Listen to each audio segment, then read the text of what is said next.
நம்ம first alert ஆக வேண்டியது நம்ம பிரேயர் லைஃப்ல. இந்த இரவு எல்லா இரவும் போல நான் கடத்தக்கூடாது. ஆண்டவர் எதையோ எனக்கு சொல்ல விரும்புகிறார். எனக்கு ஒரு பெரிய ஆபத்து வரப்போகிறது.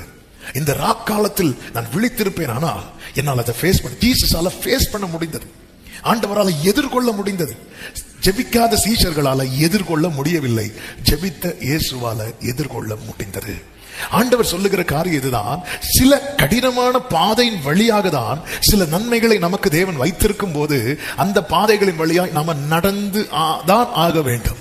ஆமென். 7 மடங்கு அக்னி சூளை வழியாக தான் சாத்ராக் மேஷாக் ஆபேத்நேகோவுக்கு கர்த்தர் ஒரு உயர்வை வைத்திருப்பார் என்றால் அந்த அக்னி சூளையை கடந்துதான் ஆக வேண்டும். சிங்க கெபிக்கு பிற்பாடு தானியேலுக்கு ஒரு ஜெயமான காரியத்தை கர்த்தர் வைத்திருப்பார் என்றால் அந்த அனுபவத்தை கடந்துதான் ஆக வேண்டும்.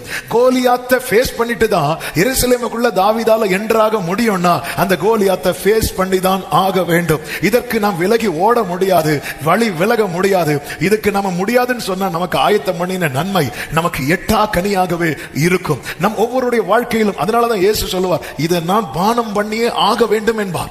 என் பிதா தந்த பாத்திரம், இதை நான் பானம் பண்ணி தான் ஆக வேண்டும். காரணம் இந்த வழியாய் செல்வம். இதுதான் பிதாவினுடைய தீர்மானம். ஏரோதோ பிலாத்தோ எழுதின தீர்மானம் கிடையாது. இது ஏற்கனவே முன்குறிக்கப்பட்டது. உங்க வாழ்க்கையில சத்துரு கை ஓங்கினது போல இருந்தாலும் சத்துரு நினைத்ததில் நடப்பது தேவன் ஏற்கனவே தீர்மானித்ததுதான் நடந்து கொண்டிருக்கிறது.